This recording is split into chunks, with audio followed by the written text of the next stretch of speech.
Hello, hello, everyone, and welcome to Med Hedosnet Podcast Season 4, Episode 8. We are back. Happy New Year and Merry Christmas to everyone in Armenian. Shnoravor Nortari. Well, no, Shnoravor Amanor Yev Surp Tsanund. Okay. Thank you for joining us live on YouTube, Facebook, and X. And to all of you who are listening to us or will be listening to us on your favorite podcast platform, we appreciate you tuning in. It's Thursday, January 11th, 2024. Still not used to the 2024. Right. I'm your host, Vic Aslanyan, and as always, I'm joined by my brother here, Mr. Mike Balyan, where we discuss our great Armenian history, covering different eras, topics, and people. Please hit that like button, make sure you are subscribed, and share with your friends and family. If you like what we are doing here at the Med Hedosnet Podcast, please consider supporting the show by going to patreon.com/medhedosnet and supporting the show by becoming a Patreon. Today's episode is titled Assassin Saint, the story of Solomon Tehlirian. And by the end of the show, you will understand why. We're excited to introduce Mr. Michael Lee Gavlak, who is a Hollywood producer. Hello. Our paths crossed with Michael through a shared connection, and he's here to share a story that caught our attention. Most of us in the Armenian community are familiar with Project Nemesis and the story of Solomon Tehlirian, a figure of immense national pride. But it's rare to, and quite frankly remarkable, to encounter someone outside the Armenian community who genuinely is interested in exploring and sharing the true story of Solomon's life. Michael, with no direct ties to our heritage, stands out as the rare individual. Today, he's going to join us basically and tell us a very important chapter in our history, bringing a unique and respectful perspective to the story that is close to all of our hearts as Armenian. Michael, welcome to the show. Welcome. Thank you, Vic and Mike. It is an honor to be here. Thank you for having me. Thank you for accepting our invitation. Like I said, we met you through a mutual friend, and I didn't know what to expect. You know, when someone tells you there's this guy, you know, he's doing this and that, and you're just like, okay. But I mean, the minute you start telling your story, I was like, we need to have you on the show, and people need to hear about this. So again, we appreciate you being here. But before we get into the main conversation about Solomon's life and how you came to learn about it, can you tell the audience a bit about who Michael is, where you grew up, maybe a bit about your family, what you do for work, so our audience knows who you are? Well, that's a whole nother 2-hour podcast. Let's try to do it in 5 minutes if we can. Had plenty of practice boiling this down. Okay, just begging to differ with you in one respect, having no direct connection. I'm a Christian. Yes. Well, thank you. Yes, I apologize. That is a direct connection. What I meant by I know. Of Armenian ancestry, you know, you're not Armenian. What is your background? Gavlak is Slavic. Okay. And I learned this recently that the Slavs have the distinction of being the first non-Nazi group to start helping Hitler. Wow. Okay. Yeah. I mean, because of proximity, they had no choice. It's like, who's the power here? Yeah. Who are we going to ally with? They couldn't be Sweden. Right? Yeah. Exactly. Yeah. Switzerland too. Yeah, I guess. All right. So. All right. So more about yourself. All right. I saw Star Wars when I was 7 years old. like everyone else. Right. My life changed. I walked into this dark theater having no idea what to expect. And when I came out, I was a new man. But honestly, it was that moment and I could describe for you the narrative of Star Wars, that first film, A New Hope, and the narrative of Solon Tellurian, and it could be parallel, right? A young kid is away from home at work when his family is massacred by an evil empire, and he connects with an underground rebellion, Operation Nemesis, you know, and it gets put in position to fire a single bullet to destroy the death machine. Yep. Right? So I saw Star Wars at the age of 7, and I believe it was God preparing me for me to see the Solomon Tellurian story properly. It's a story of justice. Yeah. Right? A story of justice. And one man brought justice. So that's we'll get to that. Yeah, we'll get to that. Where'd you grow up? for everybody. We're still talking about me. Okay. Where are you from? Where'd you grow up? Okay. I grew up in the United States of America. And that's not a joke. Let me boil it down. I'll tell a couple quick anecdotes that will give you the idea. I moved more than 25 times in the first 20 years of my life. Oof. I went to 6 different schools for high school in 3 different states and still graduated in 4 years. My brother met my sister at my wedding and said, "She's hot." And I said, "She's too old for you." Just a few anecdotes to emphasize the dysfunction and abnormal upbringing that I had. So I was born in Phoenix, Arizona. My parents split when I was about 2 years old. My mom married another guy, and it was just you moving from state to find the grass is greener over here, find a job, move in with family. So I bounced between my mom and my stepdad and my dad for all those years. And then at the age of 18, I had a radical encounter with Jesus Christ. I mean, I was a drug addict. I was a diagnosed alcoholic when I was 14. But since I saw Star Wars when I was 7, anytime anyone would ask me, "What do you want to be when you grow up?" It was, "I'm going to be a filmmaker. I'm going to be a film." Not I want to be, or I think. It was just something You knew that young. It was. I had a vision. I had a vision of bringing justice, or a story of justice. So I ended up in the mission field in Mexico for a while. I was a associate youth pastor for a couple of large churches, and then decided when I was 24 years old, I should probably get a college degree if I'm going to be taken seriously in the world.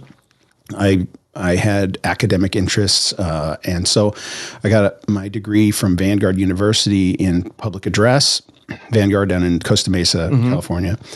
And my degree was in public address, or a communications emphasis in public address, but we shared classes with the film, TV, and radio majors. So the film, TV, and radio majors, one of my friends said, "Hey, I have to do my senior project. I have to do a short film. I can do the tech side, but I don't have a story. Do you want to see if we can do our senior project together?" I'm like, "I got a story."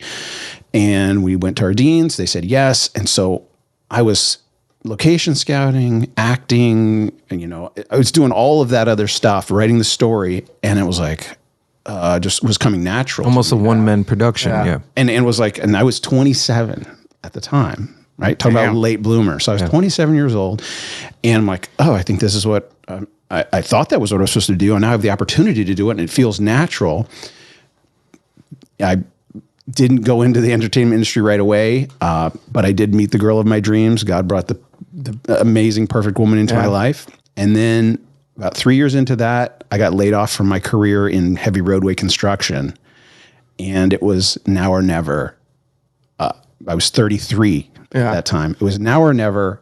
I'm going to pursue somehow to get my foot in the door. Long story short, somebody saw something I edited. They hired me on Super Nanny. Reality TV. That was my first job in Hollywood. Was worse than a PA, worse than a production assistant. I was a casting associate where I had to go out and I had to go to parks and malls. And scout. And look at children's behavior. I had to be the creeper, kind of sitting back and watching children. And then I had to go up to their parents and say, "Hey, we want to put your poor parenting skills on TV for everyone to see." That's not the pitch, obviously. It was, "We have this great nanny from England who really, can help you. Do you want to be on TV on this show called Super Nanny?" and the show took off. And so I was the first I was a casting associate, then I became casting editor, then I worked up to assistant editor on Super Nanny. Then as Hollywood, that was my foot in the door at the age of 35. So I was 35 when I got my first job in Hollywood. And in a short 15 years, I'm a union editor, and then I won an Emmy as a producer. And Nice. the show I work on doesn't have producers, so the editors get produced. And if you know anything about Hollywood, editors are producers. We're the final, we do the final cut, the final writing, the final edit. So I am a producer, but technically my day job is as an editor in Hollywood. Hey, that's what I do every podcast. I produce. Hey, you never know. It might be a career in it. You never know. You never know. It's all right. I'll stay Might in have to Hollywood. quit this. Might have to take over. It's okay. It's okay. I'm good with this. All right. So with that said, I've been dying to ask you, and I know I asked you off camera, okay? But you only gave me that much. So what were the sequence of events that got you to pay attention to this story, or maybe find out about this story with Solomon Tehlirian?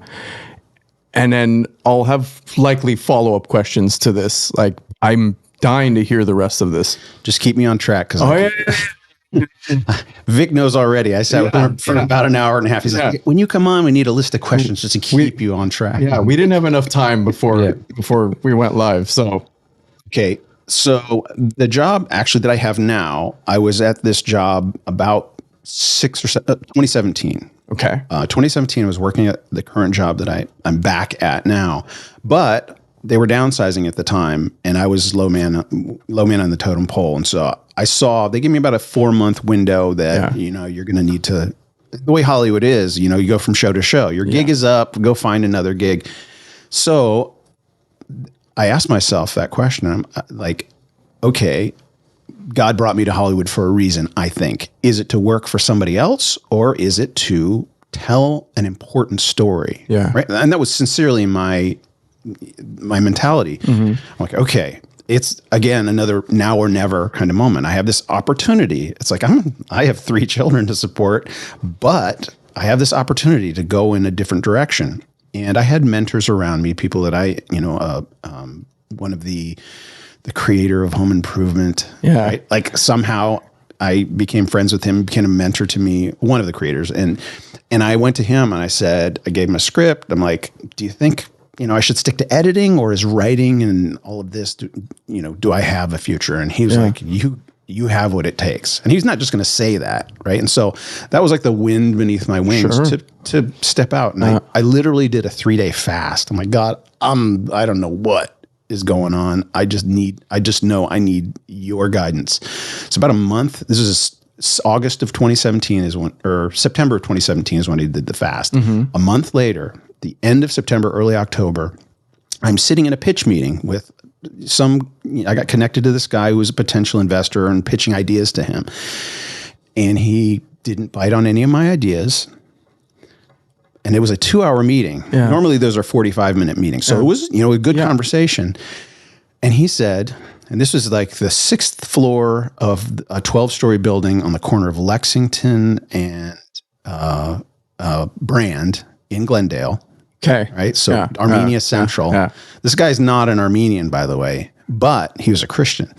And he goes, I don't know if this is true, but my friends told me that Armenia was the first Christian nation.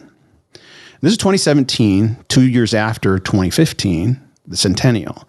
And my gym was in Glendale. And so I saw the flags on the cars in 2015. And I had friends, basketball player guys that were Armenians. I'm like, what's the deal with this? Here I was in my, at the time, 40s.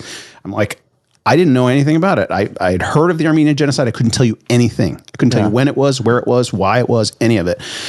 So this guy's telling me, I think there's a story here. Armenia is the first Christian nation. I think there must be a Geronimo type hero from the Armenian genocide. That's what the guy says to me in the middle of this 2-hour meeting. He straight planted the seed. Exactly. Yeah. He said 2 phrases that came out of his mouth in the middle of 2 hours of dialogue. 2 phrases he said that stuck with me. First Christian nation. As a Christian, the concept had never even entered my mind. Yeah, drew you to it. It's like, first Christian nation. What does that even mean? Yeah. Right. And then he said, Armenian genocide movie. I'm like, Armenian genocide movie. So I leave that meeting and I'm divided.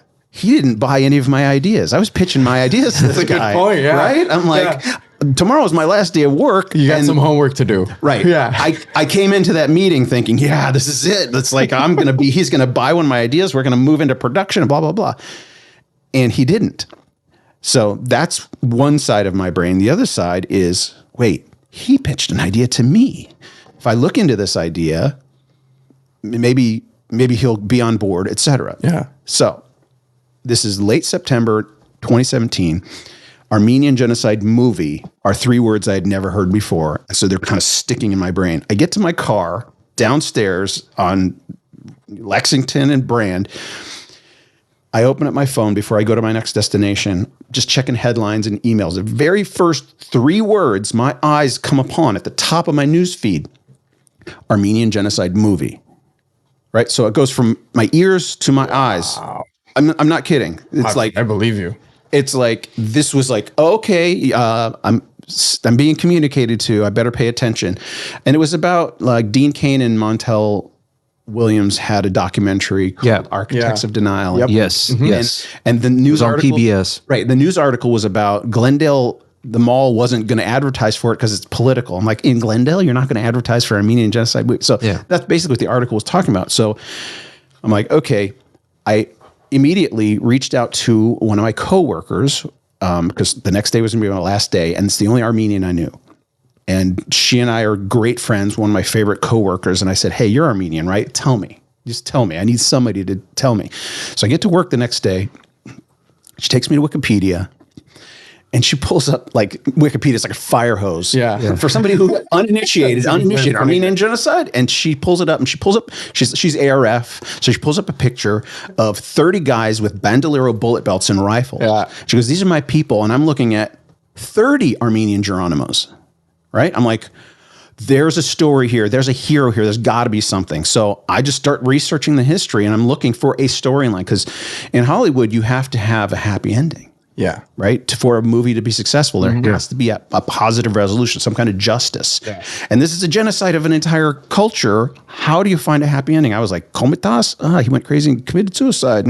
He'd be a good hero, but you'd have to change things. Maybe you do an amalgam of different characters. Like, all of those thoughts are going through my head. And then I come across it was just one little entry on Wikipedia.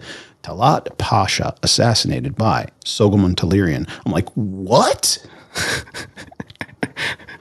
2 emotions filled me in that instant. A righteous indignation, not just at the actions of what happened, the perpetrator, but that I didn't know it already. The righteous indignation was, genocide is not just massacring a people. It's eliminating them from history so that nobody ever even knew they ever existed. And so I was experiencing that, wait, the genocide is continuing. I didn't know this. Yeah. Most people in the English-speaking world don't know this. That is the effect of genocide. Yeah. So it's righteous indignation. The second thought that crossed my mind was, where's his family? He lived to tell his story. Where's his family? Yeah. This is a buried treasure. So that's how you came across it. That's how I came across this Soghomon Tehlirian story in October of 2017. Wow. That's amazing. Wow. I want to thank everybody who's joining us live on YouTube, Facebook, and X. I think you can actually make comments on X now. Before you couldn't. But if you guys have any questions for Michael as we are having this conversation, feel free to ask in the chat, and we will pass the message on to Michael. And but the next question. So you obviously come across this character that is now, you're like, oh my God, I got to find out more about him. Tell us the story of what happened after that, and at what point or what exactly made you go, this story has to come to the screen and it has to be told the right way. Aha moment. Yeah. Like the this is it moment. It was the moment I discovered that Soghomon Tehlirian wrote his own account, which a lot of people don't know about. Right? Yeah. Like, he lived to tell about it, right? He was acquitted. Yeah. Right? And what was it? Like a 2 or 3 day trial? It was a 2-day trial. Yeah. And so normally somebody that assassinates a world leader disappears, right? They get disappeared. He was acquitted in a very public setting. And so if memory serves me right, wasn't it a German court? Was it a German court? Yeah, it's a German court. Yeah. Everything was German. Yeah. It happened in Berlin. because Talat, because the Ottomans, Germany was an ally of the Ottomans, and Germany was actually kind of overseeing the genocide. They had, and so they harbored him. He was with an ally. Talat had an alias, and he was negotiating to return to power. Like he was having meetings with diplomats, world leaders, to return to power and finish the job. Like that's this story. Crazy, right? Yeah. So when I found out that Soghomon Tehlirian wrote his own memoir, I'm like, that's the hero's story, like his personal point of view. But all I had access to was the court transcript. So I found an Armenian bookstore in Glendale, Abril, Arno. Yeah. If you know Arno, Abril Books in Glendale. If you're interested in, Or April. we got to plug them. Or April. Because they have amazing books in English and in Armenian. You can find a lot of books. So, well, let me just say some miracles have transpired in Abril. They used to be on Broadway, and then the pandemic, they had to downsize and move. But it's still, to me, it's holy ground. And here's the story. Tell. Probably the first. There's a series of miracles, and I use that language. Some people think I throw it around too much, but if you're in my shoes, there's no other explanation. So here I am, an Odar, right? An outsider, right? I don't know any of this stuff, and I'm like, where should I go? Armenian bookstore, and I find the best Armenian bookstore. Yeah. And I live 15 minutes from it. I'm like, okay. So I go in, I find out Soghomon Tehlirian wrote his own memoir. I go to Arno. This is probably my second time there. I'm like, do you have a copy? Can I get a copy? And he's like, I don't have a copy, but it wouldn't do you any good. It wouldn't do you any good if I did, because it's never been translated into English.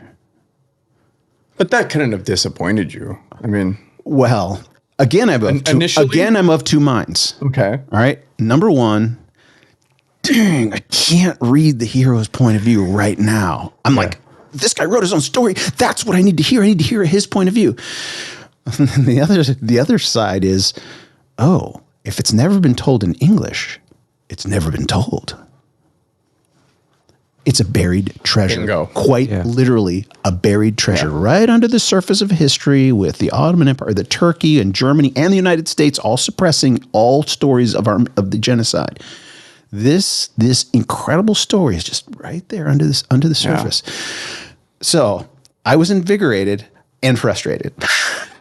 Right? I don't know anything. I'm not a historian. I'm a Hollywood guy looking for a story, a journalist, if you will. Yeah. Like I'm actually a journalist. Like I work in the news. Well, I mean, you're doing your investigation. I'm investigating. I'm an investigative journalist. This is what's going on. Technically. Everything you're telling us is basically investigative journalism. Exactly. Yeah. So I'm doing the footwork. Yeah. So Arno can tell you, I don't know if Arno remembers this day. I'm sure he does.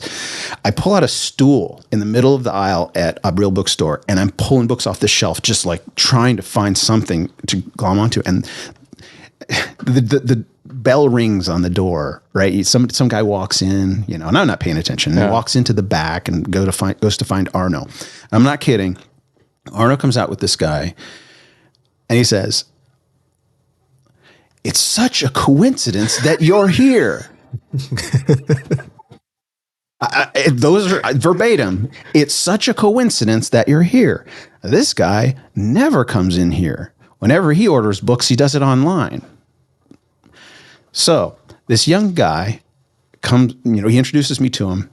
Turns out he's a historian. Mm-hmm. He's got his master's degree in Ottoman history, World War I specifically.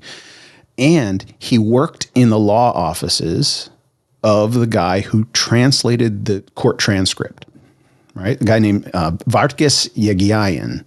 You're kidding. Translated the German court transcript. It was in German. Yeah. It was translated to Armenian, and he translated from Armenian to English. And that's all I was. had access to. So I'd already read this. This kid worked in that office for 7 years as the staff historian, and he had just lost his job because Vargas had just passed away about a month earlier, or about 2 months earlier. Wow. Like he had just passed away. So this kid lost his job right in this transition period. And he walks in the bookstore when I'm looking for information. So I'm introduced to him. His name is Armen Manukh-Khaloyan. He's currently at Georgetown and possibly watching this. If he's not watching it live, he'll be watching it. So Armen walks in, and I'm like, I think I'm supposed to tell the Soghomon Tehlirian story. Yeah. I think I'm supposed to tell that story. And I'm like, will you help me? You want to help me with this? He goes, sure. Just like that. That's how he talks. Sure. Turns out he was like, Vargas had been tapped for the promise, like had advised on the promise, but they didn't get credited. They didn't, Yeah. And so Armen joined up and became my little brother for the next 6 years. And now he's at Georgetown. He's about to teach. I got to put this plug in here. Yeah, go ahead. Literally this semester, as of this week, Armen is 4 years into his PhD or 3.5 years into his PhD program. He is now a professor at Georgetown, teaching the Soghomon Tehlirian story this semester for the first time ever. Get his info. We need to talk to him. Oh, it's in the works already. Don't worry. Yeah. We have been connected. Okay, good. He told me you guys talked yesterday. Yeah. So this kid, the way I would describe him is he materialized out of heaven right in front of me before I knew I needed him, right? Before I knew what I needed, a human that knows the history. So not only did he start handing me books, stuff to read, he did a on the fly translation, a 10-hour audio over about 3 months. He would translate a chapter, and there's this huge cliffhanger at the end of the chapter. And he's like, that's all for now. And I'm like, dude, I can't wait 10 days for your next. So you were like hooked at the same time. It's like, okay, it's work, but well, here's the thing. What happens next? When I'm listening to him translate what Soghomon Tehlirian wrote in his own words, it is visual, it is cinematic. Of course. Can't believe it. And well, here, one thing about translation from Armenian to English, you have to, the words are and so you have to, in order to feel what he felt, or describing the scene, whatever it is, you have to translate it properly, because if one word is off, that scene can be completely, read the wrong way. Absolutely. So that's very, very important. Mm-hmm. And this has all been obviously an education for me. And we could go on a major tangent about the Armenian language and how rich and deep it is. And like, it's deeper than the English language. Oh, the English, of course it is. Armenian has been around for 4,000 or 5,000 years, right? And it's like when you have a language that old that's unaltered, like Hebrew, for example, is an old language, but they had about almost 2,000 years where it wasn't spoken. Yes. So if you don't use a language, it doesn't develop, it doesn't deepen. Yeah, it doesn't Armenia is like this incredibly rich language. Well, not just that, Armenia also has over 250 dialects. Yeah. So sometimes you could be in from one region to another, you could be speaking Armenian to one another and not understand a word. So I just met a guy who's teaching, and he explained it to me. This was just yesterday or the day before. He's teaching Armenian. I'm like, are you teaching Western Armenian or Eastern Armenian? He's like, I'm actually teaching Latin Armenian. It's like the closest comparison. Right? It's like there's this ancient, deep, rich version that, again, that's a tangent. It's okay. But another thing here about Armen, the kid who materialized right out of heaven right in front of me, not only did he do the translation for me, because he worked with Vargas had taken him along for the ride to meet Soghomon's son.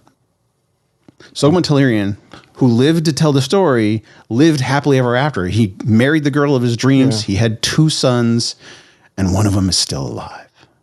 This is 2017. So within 2 months of learning all of this, I'm introduced to the family. So like I said, mentioned before, I was of 2 minds. I was righteous indignation and where's the family, because authenticity is important. Of course. This story is going to be attacked, right? It's the government of Turkey, right? I'm painting a target on my face. You need to be authentic. You need to get the facts straight, and you need it to come from the source, the Tehlirian estate. Absolutely. Right? So Armin Manukloyan, currently teaching at Georgetown, and I'm going to be a guest on April 29th in his class as the Tellurian expert, right? That kid, he knows how important he is. He does. He's on his way up. He's going to be a force to be reckoned with in academia for sure. Okay, and so I'm assuming this led to other things, like, for instance, we talked about off camera, you acquiring the rights to telling the story of Solomon Tehlirian. I'm sure this was some sort of complex process. It had to have been, because it's not like, oh, here, sign here. It can't be. No way. So how did you manage this? In detail. Well, I mean, like, how, There is an NDA. There's certain things. I'm sure there is. I'm sure that, and you don't have to break any of that. And I know NDAs. I'm under like 40 of them. But how did this all transpire? For the uninformed, NDA stands for non-disclosure agreement. It's a legally binding agreement. Honestly, because fast forward, spoiler alert, I own the rights, right? Yeah. It's me and my partner, right? So I have an Armenian business partner. And so Project Justice LLC is the IP code that owns the life story rights of Solomon Tehlirian. Okay. How did we arrive at that? The only things I can't say are Zavin's actual name, right? Okay. Like his name is Zavin, first name, but Solomon Tehlirian, to hide from the Turks, right? If he's the hero of Armenia, he's the enemy of Turkey. Oh, absolutely. Right? So, and I can't tell where he is, but I can tell you just about everything else, right? Yeah. Since I am the owner of the IP, the NDA is pretty much up to me. All right. So how did we get the rights? Look at his face. I love it.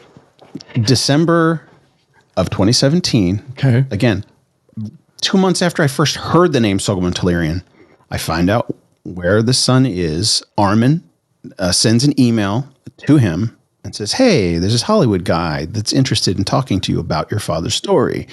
Would you be interested in, hearing him out?"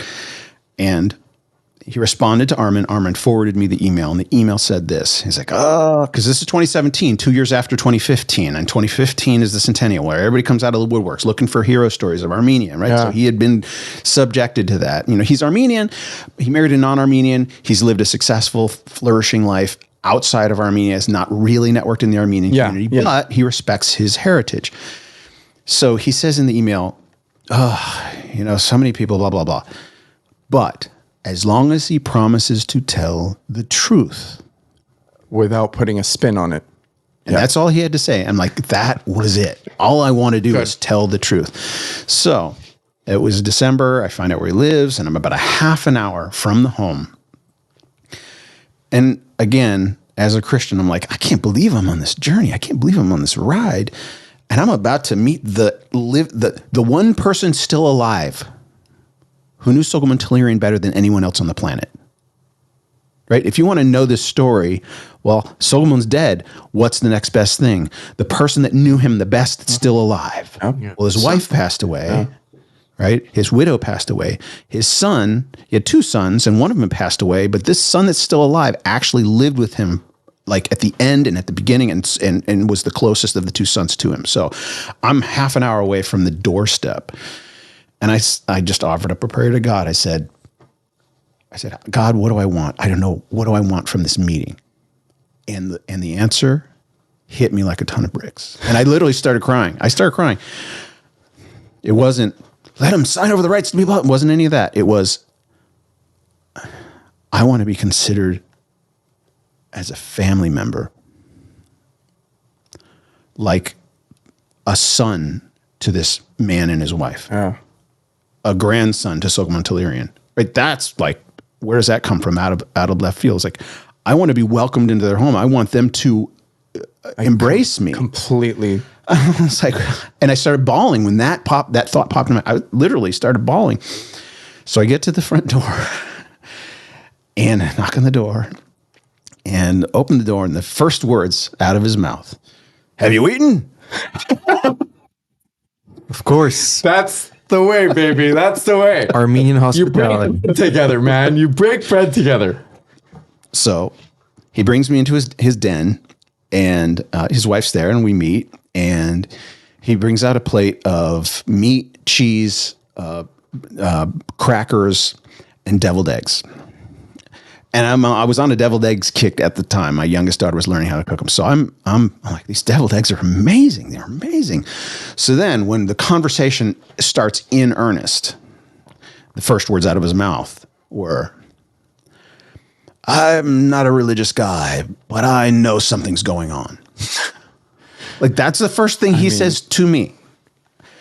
And we have a long conversation. It's a good hour and a half conversation. And then, boiling down to, I want to tell your father's story. He's like, it's been told so many times. I'm like, if I've never heard it, it's never been told. If it hasn't been told in English, it's never been told. Yeah. I want to tell your father's story. And I'm not kidding. These are the words out of his mouth. Well, you liked my deviled eggs, so okay. That's all it took. Right. And so the chapter in the story is the deviled made him do it. Oof. Right, the chapter title. I got to back up real quick. I talked to an intellectual property attorney before I went on this trip. Okay. And I said, how do you get the life story rights from somebody? And this is his expert legal advice. They just have to like you. I'm like, oh, okay, it's out of my hands. It's out of my hands. That's all it takes, guys. That's all it takes. Wow. The devil made him do it. That's the beginning of the process. Joke. Yeah. But summarizing, I soon thereafter had a meeting, got an initial investor to lock down the IP, which is, it included research into all the countries in the archives, but also getting the translation done and setting up the intellectual property company. And literally, it was this long process. As of January, 1 year ago, this month, Project Justice LLC owns the life story rights of Soghomon Tehlirian in perpetuity. It's not an option. It's not something that's going to go away. The family doesn't want anybody else to tell it. They are sold on my version of telling the story. So now, a really quick follow-up question. If like that process that you've gone through after this initial meeting, was there any complications that you ran into? Was there any was there anything, let's say the immediate family or whoever was left kind of maybe may have, and I'm not trying to tap into anything personal. You don't have to reveal any of that, but was there some sort of complications, anything that may have seemed like there was a few bumps in the road? There's a number of bumps in the road. Yeah. I'll pick one or two. You don't have to reveal anything sensitive. So, was there a complex process to it? Very complex. I think that's where you're trying to get at. More or less. Yeah. So, well, I mean, sorry to cut you off. I mean, they agreed to this, but then after verbal. This, that's a verbal thing. But then after this, there had to be some sort of back and forth for a while. This wasn't just like, hey, here, take it and go. Yeah, of course. There's no way. Even with that, like they were literally like that. And I said, we'll do this and you'll get a percentage of blah, blah, blah. They're like, we don't want money. What do I need money for? It's like they weren't negotiating. They weren't arguing that. They were like happy. They wanted me to succeed. But for them just willingly to do that, there's a whole nother world. It's called the law. It's called the law. And so it was very, very, very complex, unexplored, unresearched field of intellectual property. And so I won't go into all the details, but a couple of the not even real hiccups, but like, for example, Soghomon Tehlirian had two sons, which is two separate branches. Yes. One in the United States. I can't disclose any more than that. The other in Europe. And Zavin. Are they both alive, or at the time it was Zavin is alive, and then the widow of the other brother was alive. So it goes from the son to the widow. That's how the rights work. Do we know the name of the other son? The other son was named Shahin. He was the older son. Okay. And his widow was still alive at that time. That time, and she has since passed away. But I went to Europe and I got an interview with her and her granddaughter. And so her granddaughter, Soghomon Soghomon's granddaughter, Soghomon Tehlirian's granddaughter is the one I dealt with. So I had to, the family have an attorney, and he's actually a family friend, but he's, an intellectual property attorney. And then my partner has some legal schooling. He's more a business guy, but he has. So they put together a life story rights agreement, and everybody signed it, and everybody was happy. Okay. And then fast forward, I get a high level Hollywood attorney on board, and I show her the life story rights. She's like, some things missing in this. We have to do an addendum to really lock this down. Yeah. Right. If you're not a Hollywood attorney and you do a life story rights agreement, you just, throw something together. And so she did it and nailed it. And one quick story, and this is another miracle. Okay. Since I've already started it, we're going to tell. I know there's a lot more to this. All right. So it has to be a year ago, just before the agreement was signed, the lawyer was going back and forth with their lawyer about the addendum, and it was getting, finalized, like questions and answers and everything added and subtracted from the agreement. Our lawyer, my partner, and I get on a conference call with our lawyer. We didn't have a lot of conference calls, and my partner, we don't see each other. We're not buddies. He's a businessman, right? Yeah. So she's like, you guys need to get together today to sign this because they've agreed to these terms. You need to be in the same room, sign it with the same pen, and then we'll send it to them, and it's locked down. Right? This is out of the blue. In the morning, she said today. Like, Wow. He's about to fly out of the country. Like the next day, he said, literally, I'm flying out of the country on business, and my schedule is full. He calls me about an hour later. He says, well, what do you know? My schedule says I'm going to be in your town tonight. I mean, it's like every single piece of the puzzle seems to be falling in place. Well, let me tell you, this is the most important thing. I've given my life for this project, and this is about owning the life story rights. Like, this is no small thing. No. Our lawyer says you have to be today to sign it to lock down the ownership of life story rights. And he's already got it on his schedule. He goes, I'm going to be there at 7:00 because my son has a basketball game. Holy cow. I'm like, really? What time? 7. I'm like, oh, really? My son has a basketball game at 7.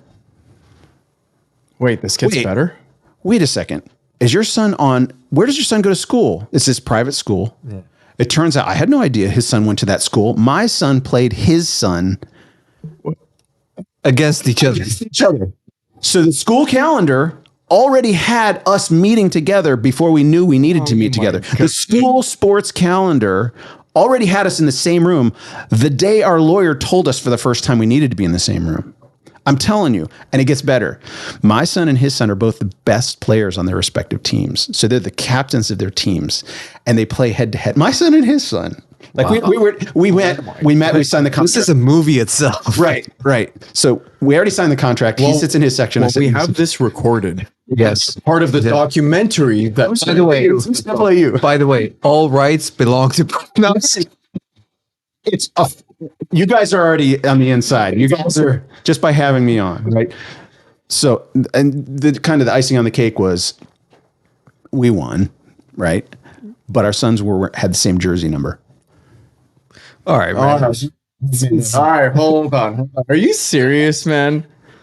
I wouldn't make it up. I'm not kidding. Sorry, but it's more of like one of those rhetorical questions. Like, I can't believe this is really happening. Wow. All the stars lined up. Holy cow, man. And so I recognize that as a miracle. Like, I'm looking at this going, okay, Lord, you got me. It's his confirmation. Like, if I tell that, certain people I tell that story to, they're like, they have no idea. It's like a coincidence, you're reading into it. I'm like, okay, you can think that, but this is the most important thing in my life. And there's no explanation for how that happened. Yeah. No. I believe in that. All the signs pointed that this needs to happen. Again, I want to thank everybody who's joining us live on YouTube, Facebook, and X. Guys, we do see your questions. Yeah. So I know it's from different platforms and whatnot. No, it's YouTube. Yeah, it doesn't matter. But we do see your questions. We'll ask Michael. We just don't want to interrupt the story right now. I know Bonnie had some questions. So go ahead. If you want to ask the question now, we'll circle back to it when the time is right, and we'll have some questions for Michael. But I know when we were talking, and even in this book, and we'll talk about the book in a bit, there is a very important mandate that Zavin kind of put on you, which was to tell the truth. And I know that's an immense responsibility on your shoulders. How are you going to ensure to tell this story the right way, with historical facts and with the words of Solomon, to make sure that it is portrayed the right way? Very important question. Telling the truth. So I met a historian right away, right? And one of the odd things that I learned from historians is they don't use the word true. Right? It's not in their semantic domain, right? Yeah, like no, true. We'll talk about historical likelihood Based and probability. on a true story. Well, history avoids the word truth. Yes. Hollywood is all about truth, right? It's like whether the Hollywood believes in truth or not, they want to tell stories that feel true. Yes. And so here I am. So convincing.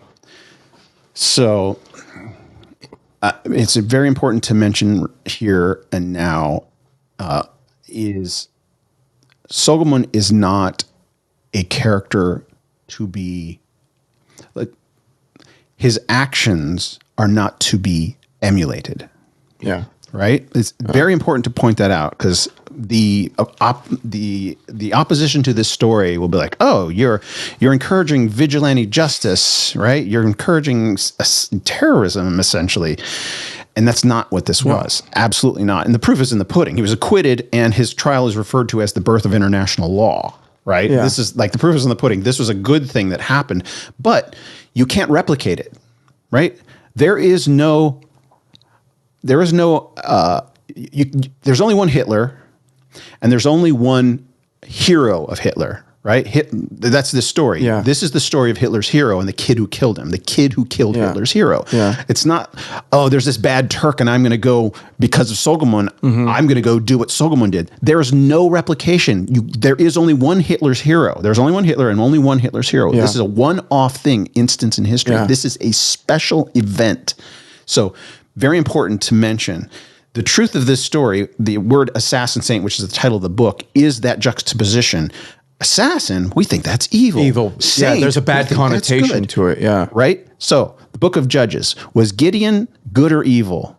Right? He was called to kill people. Of course. Right? Deborah. Yep. Right? They're called by God to kill people. And that's the controversy, but that's the fact, right? Solomon Tehlirian did a good thing by killing someone. Whoa. It's irrefutable. And so, what was the question again? Truth. Tell the truth. Right? Tell the truth. Yeah. Tell the truth. The core of the truth. And this is a thing, like the dispute is, I believe Solomon did a good moral thing, right? Because Talat was negotiating to return to power to continue the genocide. And the genocide did Which continue. would have had repercussions, a lot further, bigger repercussions. Absolutely. Right. So it was immoral for the Treaty of Lausanne, right? There's a treaty out there that was not the right one. Yeah, I don't know However it's pronounced. I know, it's France. yeah, Yeah. France. Right. There was a treaty that did the wrong thing, right? Yes. Wilson Was it signed Versailles? Well, Versailles and No, there was Lazuan too. Yeah. Okay. At least that's the way I said it. Versailles. And so there, essentially, what should have happened was Armenia should have had its territory. Yes. Assyria should have had. There should be a nation called Assyria Yes. today. Yeah, absolutely. Greece should have actually had more territory, right? Instead of Turkey having all this land, right? So there was an injustice that happened. So it's very important that I make that distinction. And I also say, I personally use the phrase saint as literally as possible. Solomon did something saintly by killing a man because it was absolute justice. He was an evil human being. And the comparison I make, so Gregory the Illuminator, who I'd never heard of before this, right? Gregory the Illuminator, the kind of the origin story of the first Christian nation, Gregory the Illuminator, he was the illuminator saint. He was called to communicate something. He's the illuminator saint. God called him to communicate a truth, and the proof is in the pudding. Solomon Tehlirian was called to a specific task. It wasn't illumination, it was assassination. So assassin saint. I put Solomon Tehlirian on the level of Gregory the Illuminator. Yeah. All right.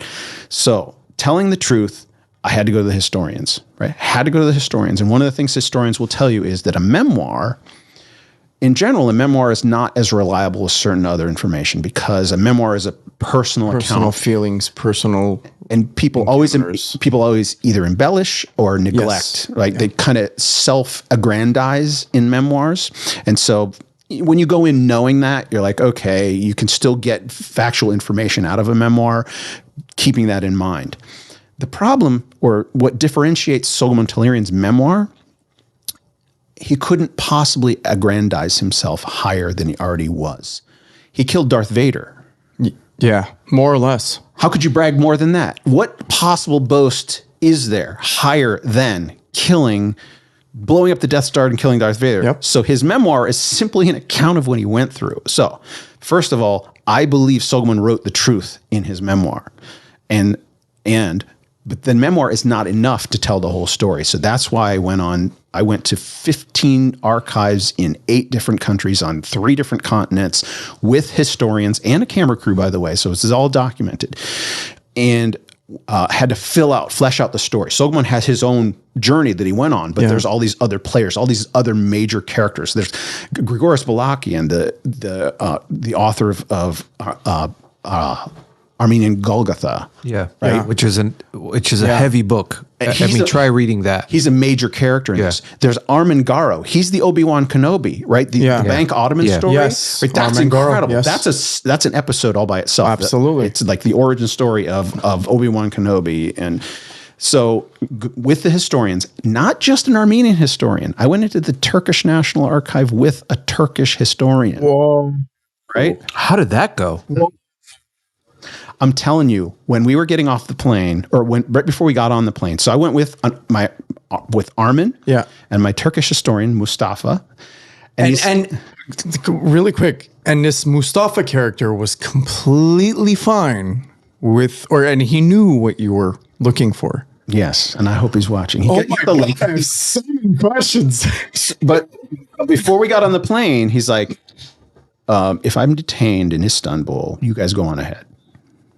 Wow. What an honorable guy. So a week prior to our trip, one of his colleagues had been detained at the Istanbul airport and I asked him, I said, so in academia, I don't just mean the Armenian historians, I mean in academia in general, globally, what's the consensus? Is it, some Armenians killed some Turks killed Armenians, some Nazis killed some Jews killed some Nazis, right? I'm like, what does academia say? He's like, it's the absolute fringe kooks that think that this was just an ethnic dispute. It's like, it is established that this was Young Turks, the leadership massacring Armenians. This is a Turk saying this. And it was very important for me to have both sides. I'm telling you, this story has been fact-checked by a Turkish historian and an Armenian historian. So anybody who attacks this story, they have to deal with all of academia. Yeah. So telling the truth. Wow, man. Wow. That's amazing. Now, the book... Now, this is this book that you put together. This is the first episode. This is a script, or at least a foundation of the script of the first episode. In there, and I want to mention, by reading it, everything you're telling us right now, which is the fact checking. From the first opening scene, which is beautifully written, to have the flashbacks and then go tell the origin story of Talat as a young Turk and all his buddies, and then mentioning all the heroes like Armin Garo and so forth. Everybody's in there. I mean, I was amazed because it's a lot of people might not know how to read a script. But when you're reading it and every scene is changing, exit scene, enter scene, day, this, and you're reading it, I was just already imagining it. And if this is shot the right way with high production, my God, the world is going to be, I don't know what to say. It would be Emmy after Emmy. And it's again, I know this needs to be refined. And I know once more studio heads get involved, there's always opinions, this, that, but, and I hope, and you see this happen a lot in Hollywood, that it's not modified. the way yeah. you're telling it, because you are telling it the right way. But naturally, as he was touching on earlier, and I'm sure you can agree with me on this, is the whole story already has everything, let's quote unquote, air quotes, what Hollywood would require yeah. to tell a story without too much deviation from the truth. Yeah, but I'm talking about the because scenes. it has all the the cinematography. No, not just that. It's the conversation between these characters and maybe somebody. Oh well, maybe we should change it like this to make it that's what more. you're getting into, like, yeah, that's what I'm saying. dialogue and whatnot. Sticking to it. The story in and of itself, like he touched on, the overall soapbox is the revenge aspect against the Empire. Yeah, and right, like the Star Wars feel. That's why he touched on that earlier. Was like that's the selling point. Yeah, you know what I mean. And the idea for this is to be at least a It's a true 4 story. season, call it a mini series or whatever. But I mean, I think season 1 is just going to be the whole, pretty much the lead up to the genocide, pretty much, right? If I'm not mistaken, from what I got from reading it. Yeah, but, there has to be context. and this book that you put together, which thank you for giving me this copy. It's beautiful, and I'll fight you for it. I want to mention this. I gave it to Matt Harrison. Your parents He gave it to Mary, but right now it's with me. After you're done. After you're done. So I'm gonna put this QR code. Actually, let me change that. That's not how we want it. Okay. So, ladies and gentlemen, this QR code, this book, this copy, if you guys scan that, it will take you to projectjustice.info. And if you guys scroll down, there will be a donate button. And when you donate, there's different levels. If you donate $25, you will get a PDF copy of this sent to you. If you donate $50 or more, you will get the hard copy, printed hard copy, which is beautiful. And I'll tell you why. I don't know if the camera is going to show this, but the way the script is written, so you have the script on one side. On the other side, you are seeing a map of showing where this is taking place and all the characters in that scene. And it's all the historical characters. Yeah. So, and this is going to help put the funds together to, it's a bit white out, but it's okay. So this book, once you guys help by donating, all those funds are going to help for production costs. There's a lot that needs to happen for this to take place. We want this to be a high production series, and it costs a lot of money. It's in the millions. Just an episode is in the millions. Well, that's what it takes We don't to want this to be make a good shot with, production, like a home video or An iPhone. low budget or anything of that sort. This needs to be told the right way. It needs to be shot the right way. Cinematography is everything. So you can do your part by donating and helping Michael out with this project. And we'll talk about more where we are and all that. So, and again, I want to thank everybody who's joining us live. They have some questions. I don't know. Do you want to ask some questions right now? Or We can. Yeah, we can. Is there Before we anything- take a break, we Yeah. can. Scroll up. I don't know if I can go. All right, if you guys want, start rolling in the questions. We'll Yeah. go ahead and start asking some questions. Oh, I did see a question. I think 1 or 2 people asked. I know this is kind of maybe fast forwarding, but you did mention that, or may have told some of your followers that you took a trip to Armenia. Do you want to talk about that before we get back into the nitty gritty? Sure. Okay. Oh, good. I'm glad you've asked that question because I've mentioned this off camera again. This was life-changing for me, right? Yeah. My life has changed dramatically. And my family will tell you. Everybody that knows me will be like, oh my gosh, he's like, he's obsessive. Like it's obsessive compulsive disorder. I'm like, No. there's nothing more worth obsessing over than justice and a buried treasure story that could break open. Like this is something that could unify. Oh, it could change a lot of things. Here's the thing. One of the things I came across, and I'll talk about Armenia here in a second. yeah. One of the things when I first came to this story is like, oh, is it possible to have an entire ethnic population unified around a story? Absolutely. Right? I can't think of any other story. this is a national hero. And like you were saying, 99.999% of Armenians like regard Soghomon Tehlirian as a national hero. I'm like, oh my gosh, I have an entire ethnic population behind me on this. And that was like humbling. I'm like, I'm not even Armenian.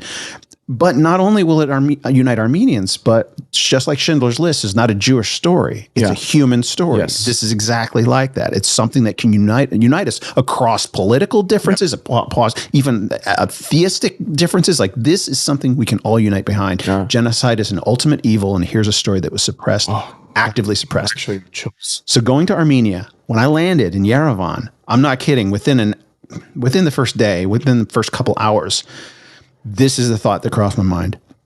If I can ever have a second home, it's going to be here. Okay, but look, before you continue, can I ask? And we didn't have enough time off camera to discuss this, but the thought for your initial portion of the trip was what? What was the reason? Was it to do the research because you got an invite, or was it because I can't write a script until I walk in his shoes. Right. I had to go to Berlin. I had to walk the path where he followed Talat. Like he saw Talat. We can go into that. Yeah. I had to see where Talat's house was, right? Literally, I couldn't write a scene with Talat until I knew it was right across from Hagia Sophia. Like literally, it's on the corner, right across the street. I'm like, I had no idea until I got there. Yeah. I had to go to the culture, the land. I had to go into Etchmiadzin, where Soghomon Tehlirian sat with 100 orphaned babies laying on the floor in Etchmiadzin that didn't have parents. Some of them weren't moving because they were already dead, right?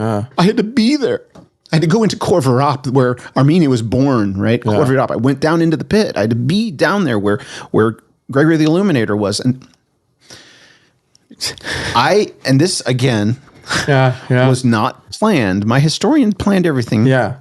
And we showed up at Khor Virap on a Sunday. And there was a full-on worship service going on in the monastery. Yeah. And I had a red camera. I had a camera guy with me with a red camera. Whoa.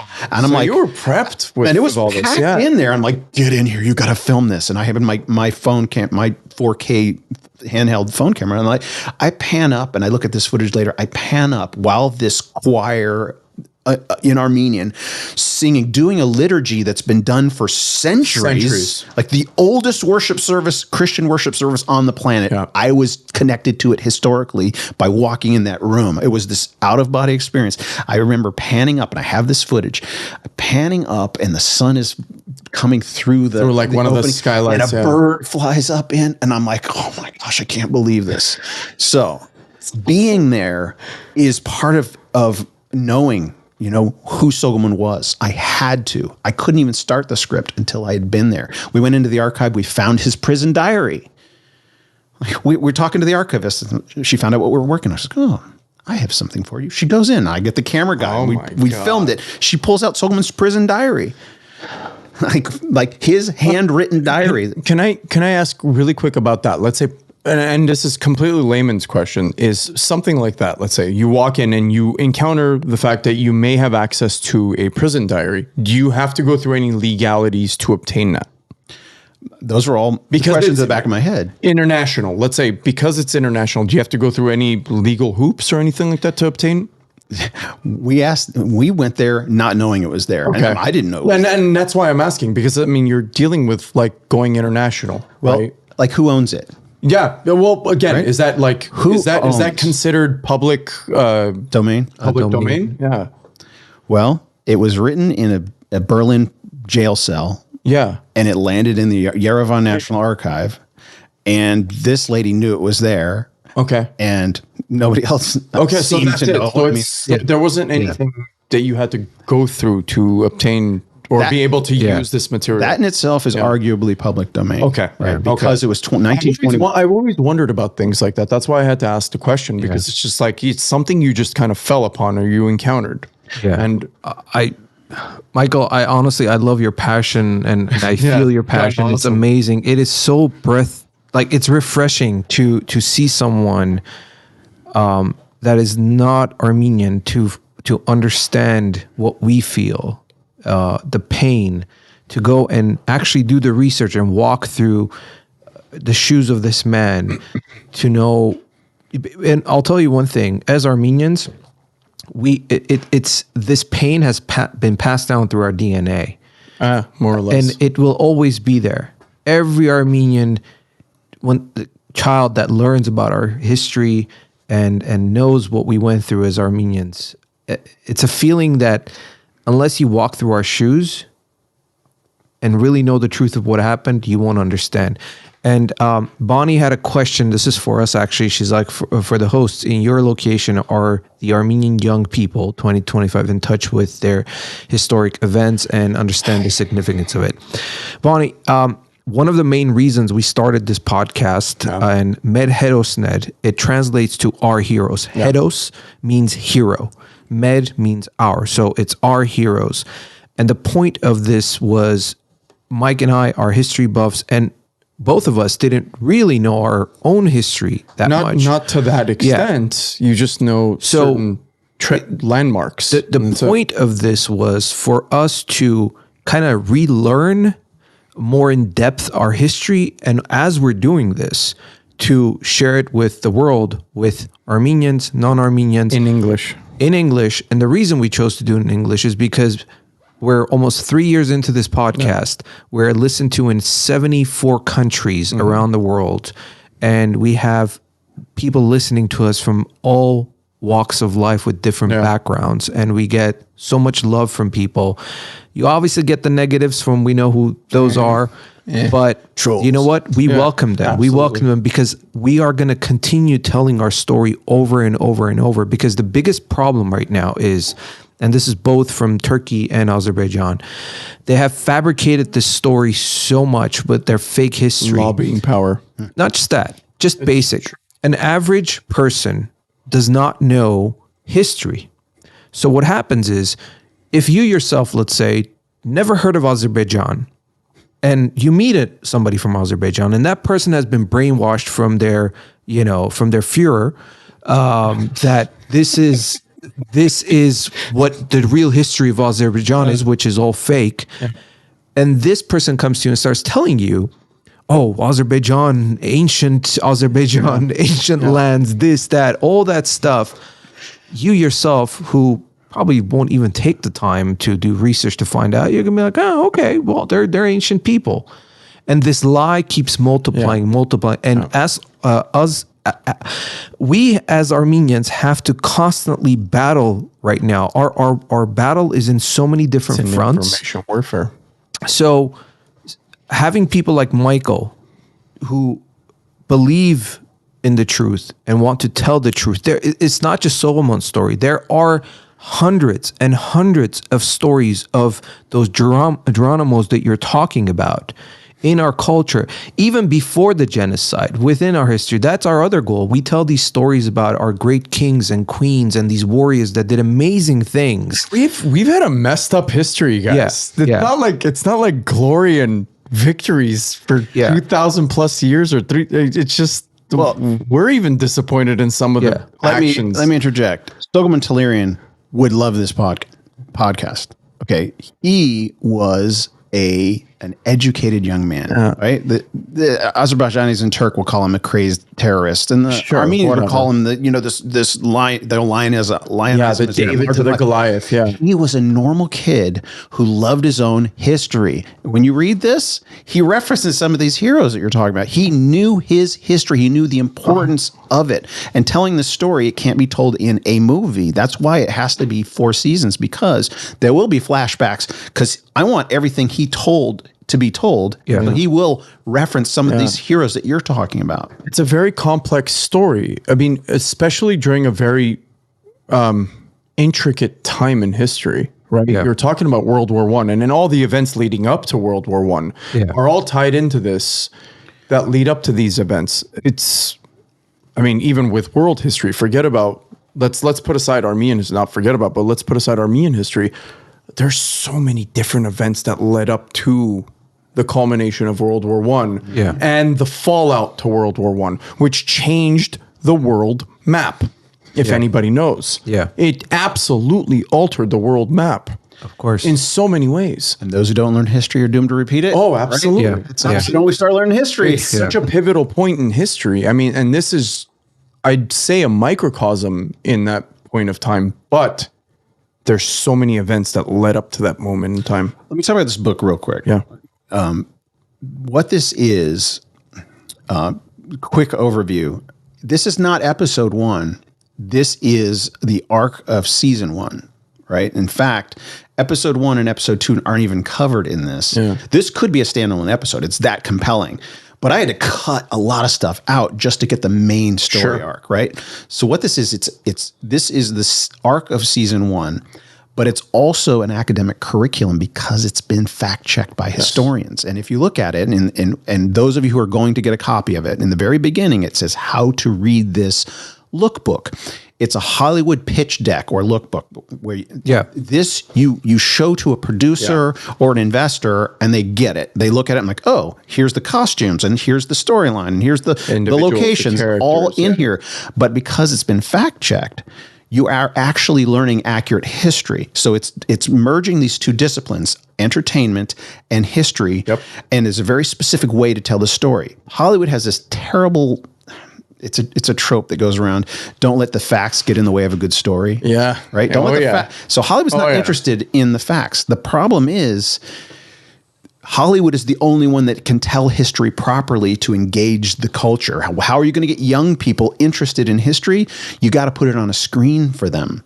And if Hollywood is just making up stuff, people are going to start believing nonsense or nothing at all. Oh, yeah. So absolutely. This is a moral imperative to get this done this way. Yeah. I want to mention something. I'm seeing in the chats, people are saying that the link is not working. I think it's an iPhone thing. If you have an iPhone, it's probably not going to open up. So use a desktop. Yeah, desktop. But the website is projectjustice.info. There's three addresses you can type in to get to that same location. Okay. Projectjustice.info, Sogomontalerian.com, or Assassinsate.com. And Ara Kulian is sending you love from Yerevan. Yeah. So that's Hamps's brother. Yeah, Hamps's brother. Yeah. Okay. Small world. Yeah. Nice. Everybody knows him. Wow. Awesome. Ara is a good friend. Okay, the link is fixed apparently. So if you guys scan it, it should work now if you have an iPhone. Let me also interject this. That contribution button, there's no upper limit. Everybody will get a PDF for $25 minimum. Everybody will get a hard copy for $50 minimum. But to get production up faster, the more you contribute, the better. Yeah. Yes. Yeah. Like anything else. And we're hopeful some, wealthy Armenians in our community who are passionate about this story, who are passionate about our culture, will see this podcast. Pass it along. If you guys need to get a hold of Michael, you can always reach out to us and we'll connect you guys.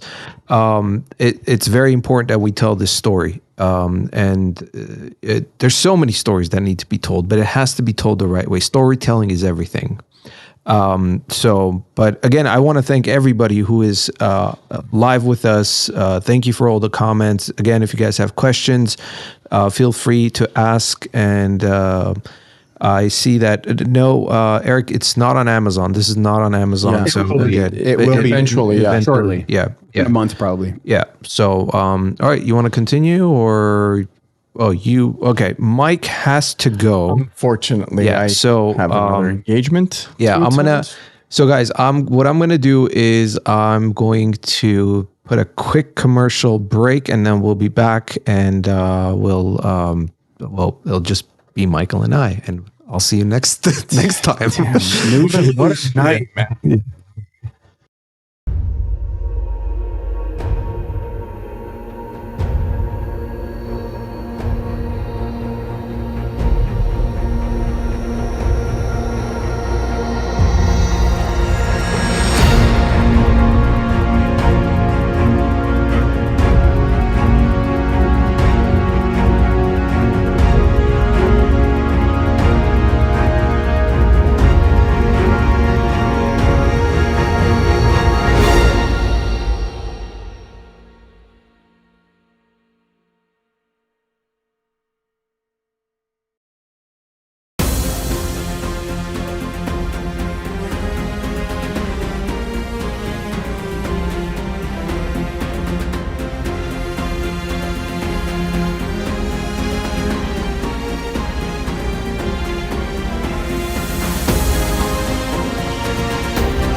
All right, everybody, we are back. Thank you for that little break we had to take. Unfortunately, Mike had to leave. He had already prior engagement, and sometimes these things happen, but we're going to continue with the conversation. So what I wanted to do is talk about the research process, for the series. How did you... can you go into the details, like gathering the information? Like, Lib, I know you kind of covered it, but more in depth, like the process of it. Yes.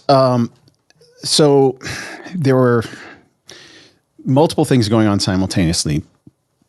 The research trips had to happen for a number of reasons to fact check certain things. And then inevitably when you go into research, you discover things you didn't even know. Of course. And so that was all essential.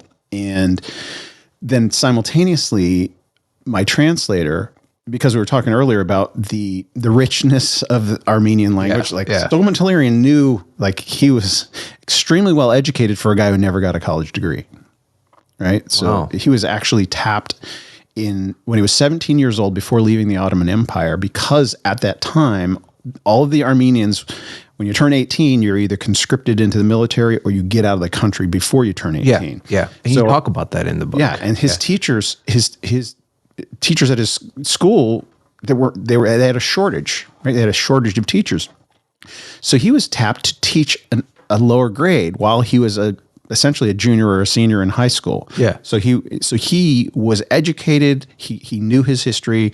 He was sensitive. He loved poetry. He memorized poetry. Right. If you're a poet, it means you have a certain depth to you, grasp and understanding. So he was. There's a scene that you talk, and it's beautifully written, where he's teaching these young kids as a substitute teacher, right? And how the kids love the way he's telling these poetry and then the meaning behind the poetry. And from there, the kids actually kind of yearn for him to continue. They don't want the actual teacher back. They want him to continue, which is so beautiful. And it says a lot about him. It's important to convey his character. Yeah. Like, when I got into this, obviously he's such a hero. When you heroize somebody, so many attempts to tell this story turn him into James Bond, right? They turn him into this swarthy, sex object, and that wasn't him. He was a normal guy who just loved, all he wanted. Like, his only ambition was to have a family and live in the land of his ancestors, right? That's all he wanted. He wanted to have a career as an engineer and grow crops and et cetera. And so what stood out to me was how normal he was, and the fact that he married the girl of his dreams at the end. And there's more to it. Here's a big kind of a tangent, but one of the things that sealed the deal for me to the actual heroic nature of Soghomon Tehlirian,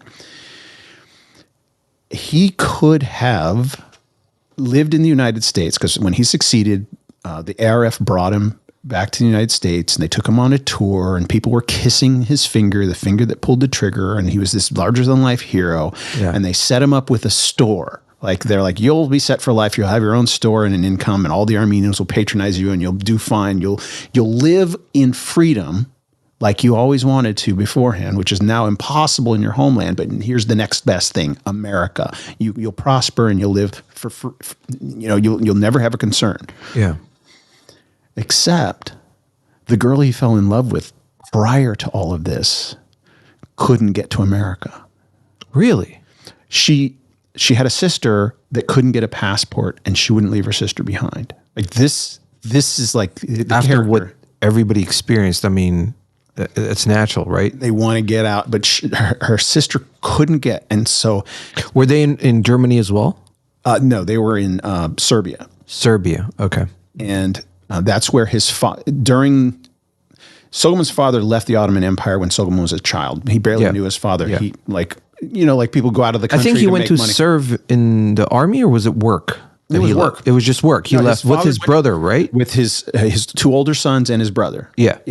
And they worked in Serbia, sent money back home, occasionally would make a visit. Yeah. Except when in about 1905, this is a tangent, but in one of the gift packages he sent home, there was a picture. He had taken a picture with some friends, and one of the friends that had taken a picture with was wearing like a Serbian military garb or something like that. Like he was an official. And so the Turks, the Ottomans, would go through all the mail and open everything up before they deliver it. Yeah. And they saw this picture of Soghomond's father with this guy in military uniform, and they jumped to the conclusion that Soghomond's father was a spy because he was associated with something. Wow. And Soghomond's father, when he tried to come back on the next trip, it's about 1905, was arrested and thrown in jail for 6 months because they thought he was a spy. So this is Soghomond's father. He never really knew him, and his father couldn't come back ever after that. And so Soghomon Tehlirian is, when he got everything he wanted. After he succeeded, they set him up with a shop in Cleveland, Ohio. And Zavin, his son, he says, my biography, the name of my story, I should have been born in Cleveland. Like, that's what he wants to do. I should have been born in Cleveland. But because the girl, Anahid, that Soghomon fell in love with prior to the war, couldn't come, Soghomon gave up freedom in the United States of America to go back to Europe, to go into Serbia and live ultimately behind the Iron Curtain, right? Ultimately, well, it was prior to the Iron Curtain, but he went and lived under Tito, like communist regime. He gave up America for love. That's Soghomon Tehlirian, right? He just wanted a family. He didn't care about being a hero or anything. He changed his last name. He lived a normal life. Yeah. That showed me the character of this guy. Like, okay, this is a relatable hero. And every man who was called to do something special accomplished it and then lived a normal life. Yeah. Also, a true hero. A true hero. Yeah. And in the writing process or in the research process, especially, so what I did as my historian is feeding me information, like, tell me about this. I would just text. I need more information, more details. And so he would get the answers. And then my translator, Ishkan Jinbashian, there's a miracle behind meeting him and getting him on board to translate this. He's the number one guy who could have done this. And he was honored when I said, we want you to do the family's authorized English translation of the Soghomon Tehlirian story. It was like an honor for him. But it was like a 16-month process. Such a rich, deep language. Of course, yeah. To do it right? To do it justice. And this is the guy to do it. And so I'm trying to write the script, and I don't have all of the story. I know the full arc, and I know the important points. So I'm saying, hey, stop what you're doing. Give me this section. And he would send me this section. Give me this section and send me this section. But any screenwriter knows page 1 is the most important. Page 1 of the script is the most important. That's how you capture the reader. You have to, if the reader at the bottom of page 1 doesn't go, you've failed, right? Yeah. If he doesn't flip, what is next? Yeah. And so I literally started page 1 15 times. And it's not exaggeration. I had 15 different false starts. How do you start this incredible story? How do you start this incredible story? And then this idea occurred to me. I'm like, Ishkan, set aside the memoir for now. Give me, pick up the prison diary. Give me page 1. Because I realized what page 1 was. Soghomon Tehlirian for 6 years had this burden upon him to assassinate Talat. Like, he had a vision. Think of Joseph having a dream of his father and mother and the sun, moon, and stars bowing down to him when he was a kid, right? And then he goes through all this hardship, and then later in life, that dream comes to pass. Like, this is Soghomon's story. He had a vision of killing Talat. How is this kid going to get to Talat? Yeah. Eventually it comes to pass. So after he actually accomplishes this burden that's been on him for 6 years, he gets thrown into a foreign jail, Berlin, where he doesn't speak German. He's by himself, doesn't have anybody that speaks his language, and he sits essentially in solitary confinement. It wasn't solitary confinement, but he has nobody to communicate with for 10 days, or actually it's 3 weeks, 3 full weeks. And then he describes, later in the diary, he describes the day that his daily coffee has slid in the door with 10 blank sheets of paper and a pencil. 3 weeks into his incarceration, those blank sheets of paper, he describes rushing and snatching them up and writing, just starting to write. This is page 1 of his prison diary. He's writing after meditating upon his success after meditating for 3 full weeks without anybody to talk to on what he had just accomplished. I'm like, I'm going to see what the first thing he writes is. Yeah. And then he says, my coffee got cold. He completely forgot about his coffee. Yeah. Page 1 of his prison diary is page 1 of the script. And you put it in there beautifully. I gotta say, like, when you gave me the book and I started reading page 1, I couldn't wait to turn the page. Yeah, I'm not just saying this, everyone. Once you guys get a chance, you will understand what Michael is saying, what I'm saying. It really captivates you, and you want to know more. And then from there, you go to the origin story of him and Talat and everybody in there.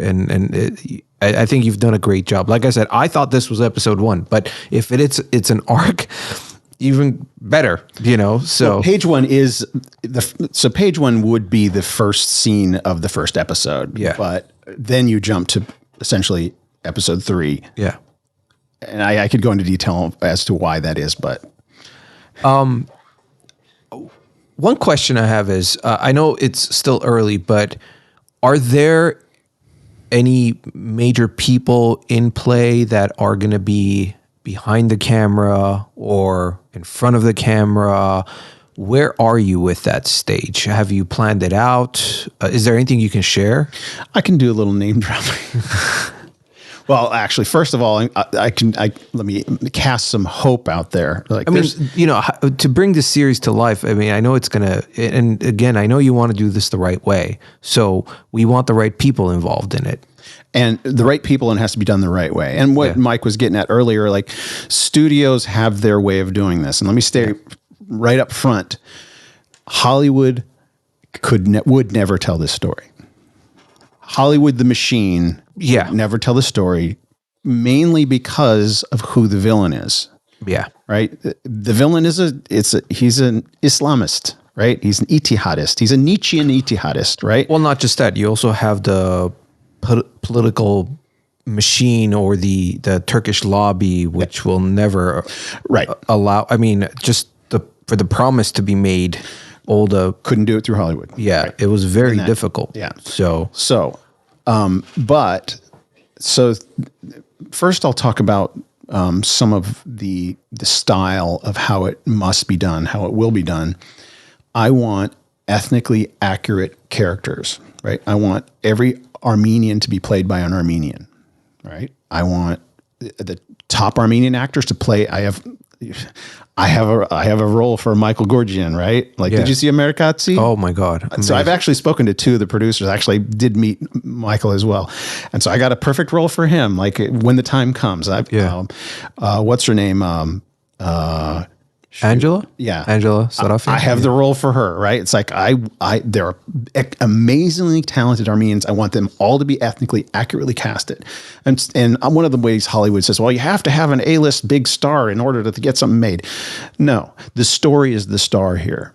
Right. Yeah. The story will make stars. I think Soghomon Tehlirian will be an unknown actor who will become famous. Right. Because it's got to be a 20, 25-year-old Armenian kid who's incredible. And there's nobody like that. Like, there's no A-lister like that. This story is the star. So I want ethnically accurate casting. I also want to essentially shoot every scene twice, once in the native languages and once in English. Right. Wow. So while you're shooting, I want every person to be able to speak their native tongue, and then cut. Now let's do the English version. Right. Instead of overdubbing and all that stuff, do 2 versions. It's all set up. It's all the emotions are there. Learn the lines in both languages. So those are some innovative, different ways. And that will be more expensive, a little more expensive, but it's worth it, right? Yeah. Now, as far as who's behind the scenes, who's interested in this, that I know would come on board as soon as the financing is there, Ralph Winter. And I'm only going to name names that if this got to them and they heard that I had mentioned their name, they're like, oh yeah. So Ralph Winter was actually instrumental at the beginning of this. I actually met him through a friend. A friend of mine goes, I know Ralph. You want to meet Ralph? I'm like, yeah. And Ralph told me all about The Promise. He confirmed a bunch of the thoughts I had about The Promise. And Ralph says, hey, whenever you have meetings with investors, I'll put it in my schedule. And when I got my first investor, Ralph was there, so Ralph is on board. Then I have a personal friend, guy named Jeff Kirschenbaum. He's essentially he's Vin Diesel's producer. He worked for Universal for years, and then he left Universal at the top of his game. And then Vin said, "Hey, I want you to keep making my movies." So he's essentially Fast and Furious, from Fast and Furious 3 through 10. And so that guy's a personal friend of mine, and he says, "I want to help you make your movie." And that doesn't mean he's got the money. It means when the money comes, he's willing to help. So I've got A-listers. And then, and I'm going to drop this name, and I don't know if he's watching or not, but I just met Howard Kazanjian in July. Okay. And he read that cover to cover before I had that version of it. It was an early version. It was all the same, but I hadn't actually printed them up. I got it to him. I said, "Howard, here, read this." And he responded. He said, "What's the next step for this well-researched project?" Right? That's what you want to hear from a guy, right? Amazing. He essentially wanted to read more. I said, "This is the spine of season 1." He's like, "I want to read more." So at this point, he would be a consultant. Like, again, depends on the financing. But I've got A-listers that are all on board and interested. That's going to kind of segue into my next question for you. Was going to be, you talked about how you want this to be 4 seasons, right? Do you have a vision of the structure of each season, of how you're going to tell this story? And can you talk about that a bit? Yes. And I'm glad we had time you prepped me with some of these questions, and I'm glad we got to this question, because this is a big deal for me. Like, 4 seasons, how can it's going to be boring if you try and stretch it out. I'm telling you, this story, as I've researched it, there's nothing boring about this. And it's important to point out another one of the miracles. Let me just say, I'm gonna pitch a screenwriting book for anybody out there who's interested in screenwriting. Did I bring it? Yeah. All right. So prior to me coming to this story, prior to me ever understanding, learning about the Armenian genocide, I have a friend, Brian Godawa. He's a Christian screenwriter. He's been a close friend of mine, and we workshop ideas together. And he says, "Hey, if you're going to write scripts, you got to read this book." It's a book called The Moral Premise. Mm-hmm. Here, let me put this on the screen. Anybody who's interested in screenwriting, read this book. So I read that book, and I've read a couple of screenwriting books. And I'm an editor by profession, so I have the technical skill. But writing is a whole nother skill set. What this book, essentially, this is a guy who, like, for example, Will Smith uses this guy. Like, Will Smith will have an idea and he'll say, "Hey, write this script or fix this script," or whatever. So this is a known Hollywood quantity. This guy wrote this book basically doing a research project. He says, I'm gonna study all the most successful films in Hollywood, all the blockbusters, and see if there's actually a pattern, if there's a formula, a structure to storytelling. Yeah. And lo and behold, there was a structure, and he put it in a screenwriting book. So I decided, okay, I'm going to write a script based on this process. I wrote the script, and I got into that. I mentioned the guy's named Dave McFadzean, who's a close friend of mine, who's the creator of Home Improvement. Again, name dropping, but this is just the world that God has brought me into. Yeah. I wrote a script, got it into his hands, and he's like, "You can do this." Okay. Proof. I applied this principle. A known Hollywood quantity says this is a good script. I'm like, okay. So I understand story structure. Fast forward a couple years, I come across the Soghomon Tehlirian story and Armen Manukaloyan translating it for me on the fly. And I'm listening to it and I'm like, I need to structure this, but it's already in the right structure. Like, that pattern that Hollywood writers force a story into in order to make a successful story, Soghomon Tehlirian lived a narrative this is just his personal account of what he did, and all of the structure is there, right? The hero, the save the cat moment, the inciting incident, the end of Act 1, the Act 2A when he does the wrong thing or the right thing for the wrong reason, the wrong thing, like all of these moments that have to happen in a story that have to be spaced a certain way. They're already in there. They're already in there. When I wrote it out, I'm just going to write this. It broke out into 4 equal sections. Act 1, Act 2A, Act 2B, Act 3. So when I realized, well, it's longer than a movie, Yeah. but it's structured the right way, then I realized, oh, these are the spine of a story arc because I was cutting things out. There's other major characters that you have to follow. I just wrote Sogomon's story, but you got to write Armengaro's story. You got to write Goras Balakian's story. You got to write, what's her name? The origins of these main characters are so important. Yes. Because they play a big role. His mother's story, right? Yeah. Like these incredible stories. So season 1 ends with the end of the genocide. Season 1 ends, you get through the whole genocide. You get kind of the midpoint is the defense of Van, right? This heroic charge, and then they abandon, and the Russians abandon. There's all these different episodes, and the end of season 1 is the volunteers, the Armenian volunteers are abandoned by the Russians because the Russians had their own problems at home. Yeah.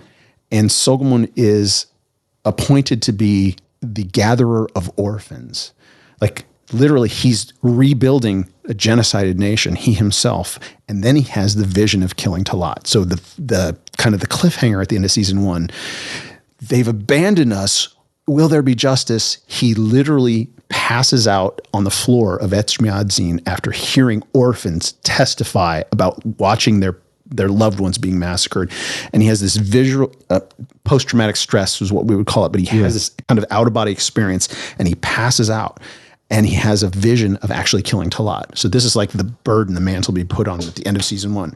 The end of season 2, he's tracking down Talat. He gets to Istanbul. He finds out about the informant who was instrumental in turning in the Armenian intelligentsia to the Turks. Yeah. And he assassinates the informant. Right. So he does, that's like doing the wrong thing for the right reason. Yeah. Right. So that's the cliffhanger at the end of season 2. Season 3, he gets connected with Operation Nemesis. He goes to America. He comes back. He gets put into Berlin as a spy, and he successfully tracks down Talat and assassinates him. That's the end of season 3. Right? Yeah. Cliffhanger at the end of season 3. Season 4 is he's in prison. He goes on trial, and he's acquitted. And the finale, the final scene, or the second to last scene, is not guilty and the courtroom exploding in excitement, because that's literally what happened. Everybody in that courtroom thought he was going to go to his death unjustly. This guy, Talat deserved to die. This guy did it, but he killed a man, and our law says you have to go to the death sentence for killing a man like that. And the jury, it's called jury nullification. I've talked to lawyers. It's jury nullification. This is unprecedented. This kid's not guilty, and the courtroom explodes. Right? That's the finale. Except there's a denouement. There's 2 denouements. You know, denouement is like that last little scene. At the end, right? Okay. After it's all resolved and everything, Yeah. then you have this kind of little scene. There's 2 denouements. One of them is Sogomon marries the girl of his dreams, right? And like he marries her, and there's the wedding ceremony. But the very last scene, and this ties it to the spinoff, which is the next series. This is just, I can't believe that this is unknown, and this kind of seals the deal. And this is the spoiler. You're all going to hear it. There was a guy in the courtroom who was called to testify for the defense. There's a guy named Max von Scheubner Richter, and he was a German military attaché in the Ottoman Empire because they were allies with Germany during World War I. Germany had a military commander in each vilayet in the Ottoman Empire. Max von Scheubner Richter was assigned to Erzurum province, where Sogomon is from. Also where Armengaro was from. Max von Scheubner Richter, from a Christian nation, Germany, allied with a Muslim nation, the Ottoman Empire, helping them massacre Christians.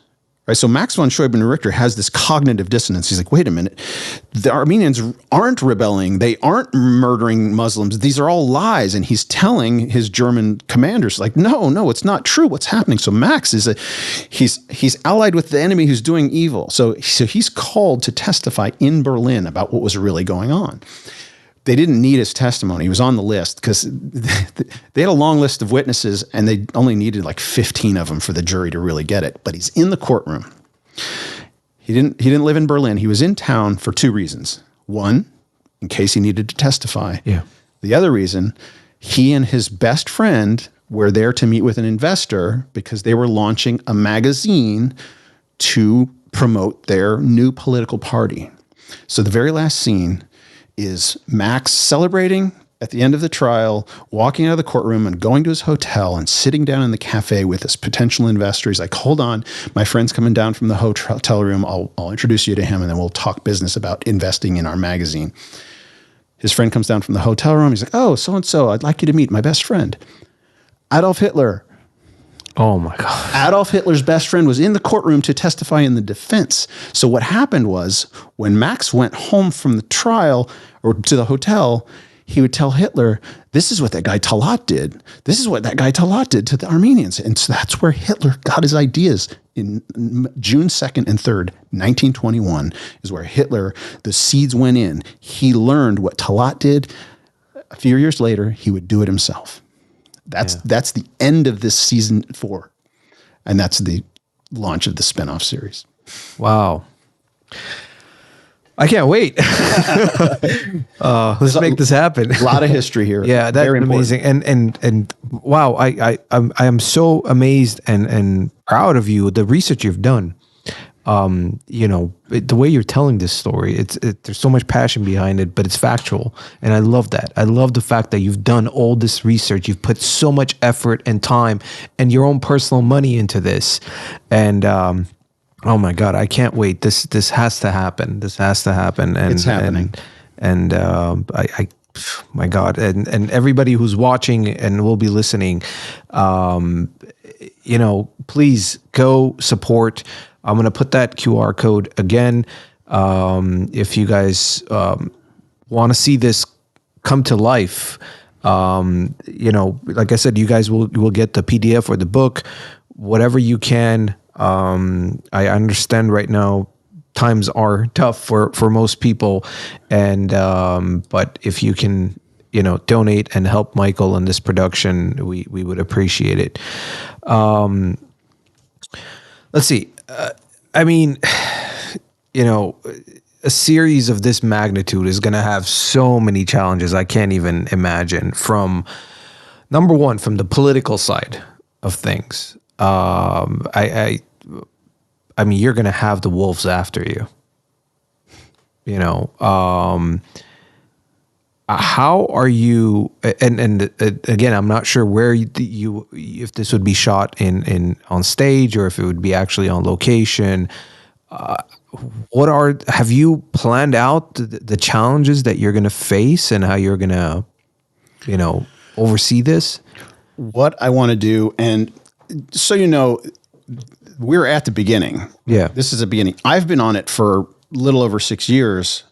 Anybody in Hollywood will tell you that most big projects, just the development side, takes 10 years on average, right? Yeah. So I'm six and a half years in. I'm like, oh, I'm on track, right? So there's no frustration, no discouragement. There's been nothing that has ever happened in this process to turn it away. Like it's never been put into turnaround, right? That the turnaround and forget about it. No, everything has moved forward. This podcast, like inviting me on, is literally the beginning of the publicity / book tour, right? Yeah. And it's an honor, and I hope we maintain this relationship because I have a calendar of things that are coming up, all building toward April. So I just spoke to a guy on the phone. Part of the process, being a producer, right? You got a lot of you wear a lot of hats, you got a lot of irons in the fire, but the main thing is networking with people. So I was on the phone with a guy a couple days ago, based in New York, who's very excited, about this project because when you're in the East Coast, I'm like, well, I'm coming to DC in April to speak, and I'm planning on setting up a in-person meeting for anybody who's interested, whether they're just people that want to learn about it, or people who want to invest, or people that want to collaborate and be a part of it. It's like, let's do one in New York as well. I'm like, it's April. It's obviously the perfect month. We'll do one in LA. We'll do one in Fresno. We'll do one in New York. We'll do one in DC. That's all coming up in a couple months, literally all ramping up. And so the people that understand this project understand I am going to be a target. And that's why the investment needs to come. The money needs to come because I'm going to be a target. I need to be protected, but I know the Armenians will want to protect me. Yeah. And I'm not worried. It's like, what is it? Anything worth doing is worth sacrificing for, right? And what else is there to live for? Yeah. Right. No, I agree. And it's funny. Lucas asked the question, is there any entity that would not want this story out there? Yes, Lucas, the entire Turkish government, the Azerbaijani government, unfortunately, the Turkish publics, call it a society who has been brainwashed that there was no genocide. Because the thing is, till this day, the Turkish government says that the Ottoman Empire was, they have no association with it as the former and this and the Young Turks, so forth. But they themselves have still not recognized, and they will not admit to what they did, even though it's their ancestors, And this is what baffles me is Germany. We all know the horrors of what happened. Now, Germany owned up to what they did. Till this day, they teach their youth of what they as Germans did and how wrong was it to make sure that it never happens again. But yet Turkey, nope. What did they teach? With their Turkish Empire and with their brothers in the other side is the hatred of Armenians, and to continue the Armenian genocide. They want to see Armenians disappear from the face of the earth. I mean, as a human being, you sit there and you think about it. It's like, why? Why do you want this, one of the oldest people on the face of this planet, to disappear? What is it behind us? What is the truth? Why do you want us to disappear? And when you learn about Turks and again, there are good Turks out there. Unfortunately, most of them don't know their own real history. And because of that, I can't blame them, because, if you're kept in this bubble and you've been told this false story over and over and over and over, when someone like you or me comes along and tell them, hey, what you've been told is wrong, automatically they're going to be in defense mode. What are you telling me? You're telling me everything I know about my ethnic background, everything about my history is wrong? So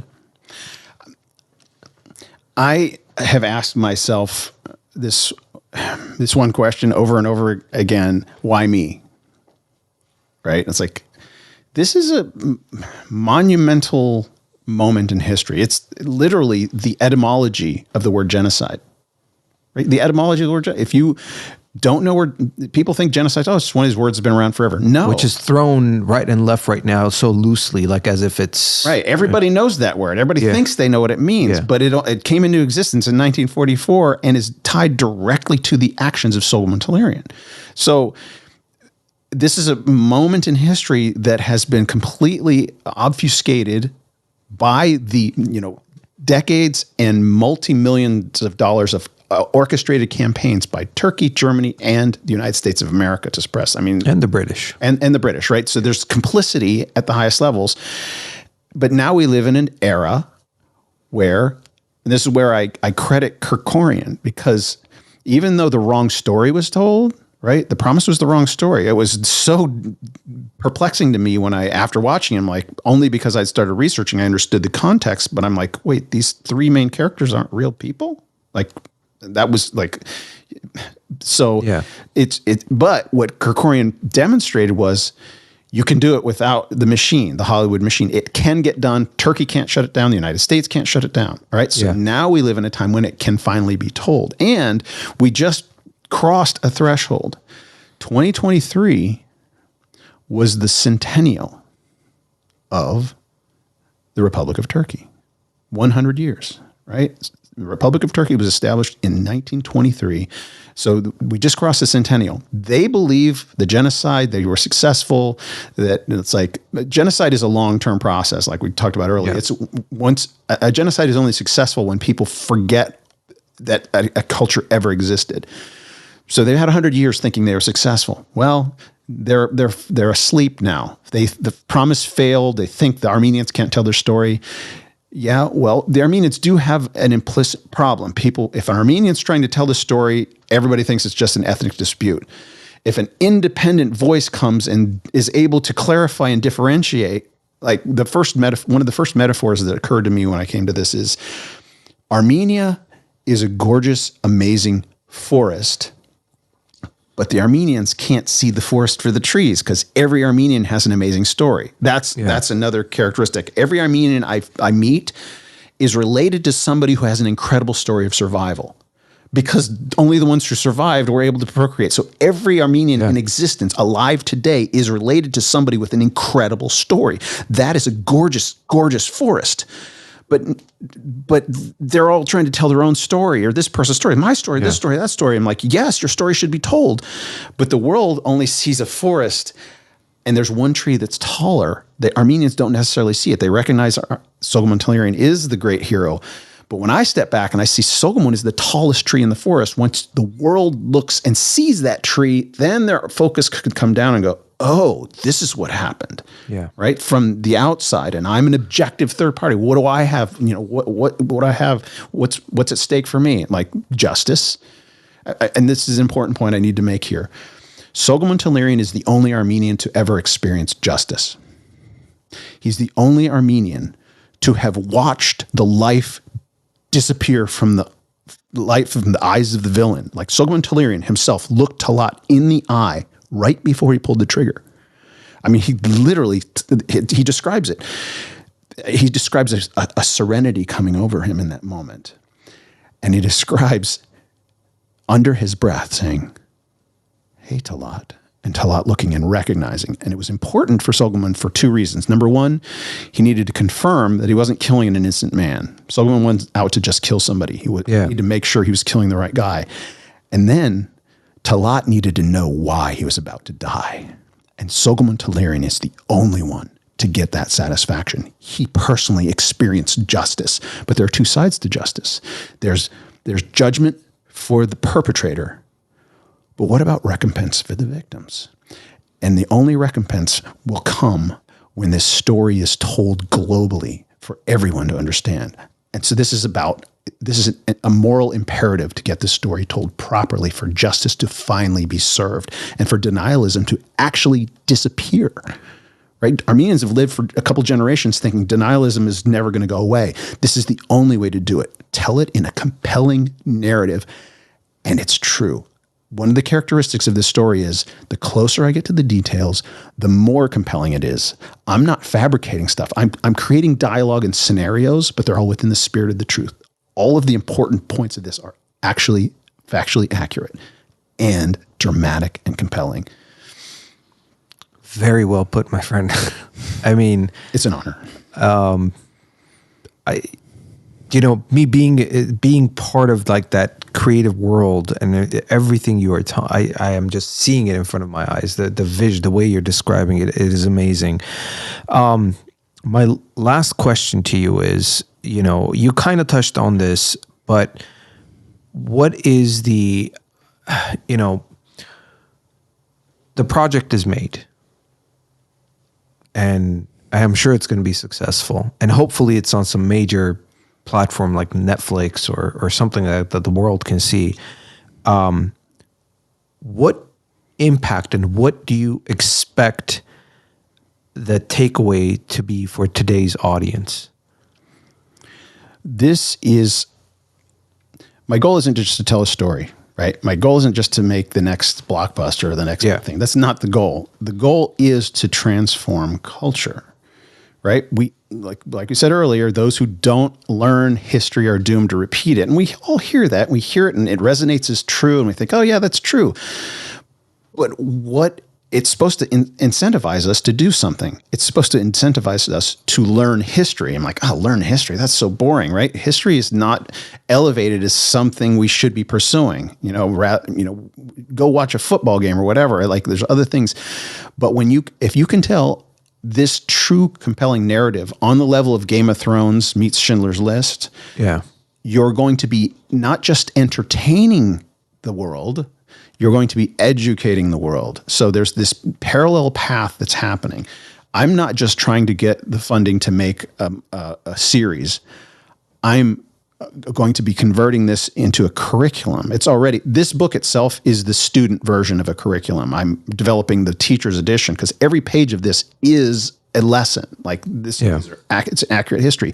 So getting it into the curriculum from grade school up to postgraduate, this will be the module that every school needs to have prior to the Hitler module. Right? Teach this so that everybody will understand where Hitler came from. Because right now you've got 2 rows of books at the bookstore on World War II, and you've got maybe 1 shelf of World War I. Yeah. You transform culture by getting it into this generation that's coming up so that everyone that comes up in the next generation will already know this story. Denialism will vanish. And there will be no such thing as denialism. That'll be a dramatic cultural shift. So it's not just making entertainment. It's merging academia with entertainment, call it edutainment, so that when people go and watch this, they'll actually be getting a doctorate level education in history and being entertained by it. You can binge watch this twice, take a test, and get college credit, like literally because it's signed off on by historians. It's not fabricated. Wow, I never looked at it like that. That's amazing. That's the parallel track that, I got 1 foot in academia, Georgetown. I got a Yale professor, et cetera, and Harvard, and I got 1 foot in Hollywood. And this story merges them, and it creates a new storytelling paradigm. Historic narratives are popular in Hollywood. Well, this focuses that this concentrates that, right? So that it's an entire new genre where you just tell accurate history. You find the compelling stories. You find a hero like Soghomon Tehlirian to be like that Forrest Gump character that takes you through all the momentous events in history. And it's true. So, well, like I said, I wish you the best. I hope the right people, and I know the right people will come in your path on this journey that you are on, and anything we can do on our end to help you with this. You have our full support, and hopefully, like I said before, the right people will watch this episode and connect. Hopefully, connect with us, or connect with you directly. Whatever we can do to make sure that this project comes to life. We're at the 2-hour mark. I want to thank everybody who is joining us live on YouTube, Facebook, and X. And thanks to everybody who's in the East Coast sticking around. I appreciate it. I know it's late. Before we sign off, any last thoughts, any message you want to put out there to our audience? This is just the beginning. It's an honor to be the representative of the Soghomon Tehlirian estate. I mean, that's factual, right? Like Harut Sassounian, kind of a renowned. He's an he's an Armenian journalist. He said Soghomon Tehlirian is the national hero. He's our national hero. And I'm like, I'm an outsider, and I represent the national hero. I'm literally the representative of the Soghomon Tehlirian estate. Well, Soghomon, his sons married non-Armenians, and so his legacy spreads to other ethnicities, right? Soghomon is a human hero. And so to honor the Armenian hero and to be that transition, that bridge from Armenians to Christians, right? There's Christians, there are a lot more Christians than just Armenians, and this is a Christian story. The first Christian nation, this is my history. I am connected to this history, and it's up to me. I'm like the apostle of the Armenians to the rest of Christendom. That's what's going to explode this thing. I think God is in this. So. Yeah. Pray for me. Pray for us. I believe in this, and I am thankful that I got to meet you, and you are a friend to the show. You are a friend to us from this day on For life. and like I said, I can't wait for this to come to become reality and for people to see how beautiful you're going to tell this story. Having said that, again, I want to thank everybody who joined us on this episode. I typically end the show with my partner here, but like we said, he had to go. If you guys like what we're doing, please consider becoming a Patreon and supporting us. You can go to patreon.com/medhedosned and support us with a small amount starting at $5. It helps with expenses of producing the show.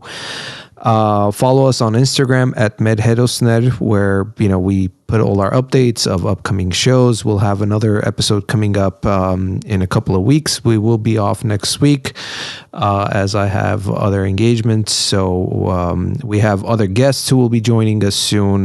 There's a lot in the works. This season has been a little bit on and off due to a lot of cancellations with guests that we have.